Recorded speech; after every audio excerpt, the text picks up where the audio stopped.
First, I would like to congratulate Bhutan for their winning and in today's match, I will say that we were unlucky. The match, we got some chance.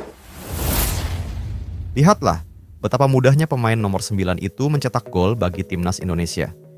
Itulah kata yang diucapkan pelatih Maladewa seusai laga antara timnas Indonesia U20 versus Maladewa U20 di babak kualifikasi Piala Asia U20 2025. Pada laga tersebut, timnas U20 Indonesia berhasil menang telak atas Maladewa dengan skor 4-0. Gol kemenangan Indonesia atas Maladewa dicetak oleh Aditya Warman pada menit ke-52, Vigo Dennis menit 54, Tony Firmansyah menit 57, dan Jens Raven menit 58.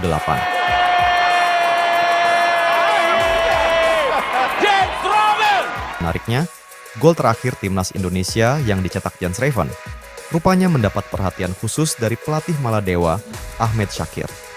Menurutnya, gol yang dicetak pemain kelahiran Belanda tersebut mengingatkan dirinya kepada sosok legendaris timnas Italia, Filippo Inzaghi. Penyerang timnas Indonesia nomor 9 itu menurut saya sangat luar biasa, kata Ahmed Shakir dalam jumpa pers pasca laga. Lihatlah betapa mudahnya dia mencetak gol. Dia memiliki penempatan posisi yang baik, finishing yang bagus, dan kemampuan membuka ruang yang sangat baik. Dia seperti Inzaghi, imbuhnya.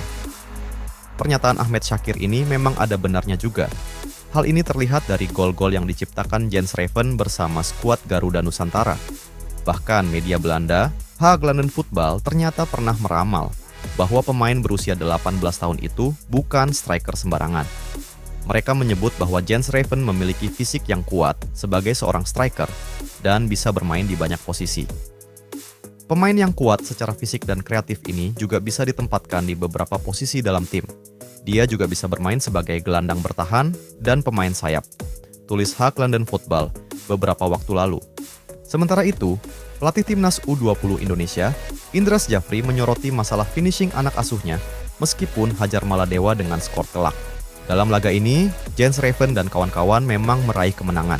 Akan tetapi, pertandingan sebenarnya tidak berjalan mulus. Hal ini karena timnas U20. Indonesia sempat dibuat kesulitan pada babak pertama. Tim Merah Putih tak kunjung mencetak gol pada babak pertama, padahal mereka tampil bagus dan menyerang. Beberapa peluang juga sebenarnya telah didapatkan skuad Garuda Nusantara.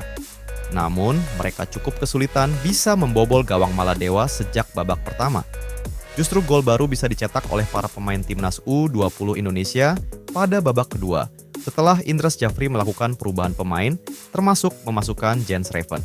Setelah pertandingan, Indras Jafri pun merasa bingung karena tim asuhannya kesulitan mencetak gol di babak pertama. Ini pertandingan pertama kita yang saya lakoni dengan lawan yang seperti ada perbedaan kualitas, tapi ini paling lama golnya, ucap Indras Jafri. Biasanya di babak pertama ada gol, dan memang tim pelatih berdiskusi di babak kedua, kita melakukan pergantian pemain dan juga melakukan pergantian strategi.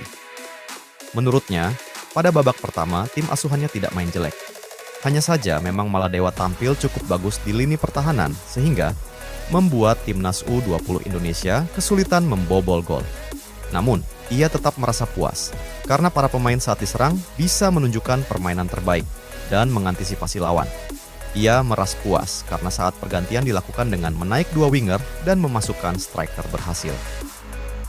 Tetapi sepertiga lapangan selalu mentok dengan Maladewa yang bermain sangat deep defending, kata Indra. Untung saja mereka counter attack-nya bisa kita antisipasi terus. Kita kalah orang di tengah dan di babak kedua kita ganti dengan 3-5-2 dan sirkulasi bola lebih cepat dan banyak peluang untuk bisa cetak gol, tutup Indras Jafri.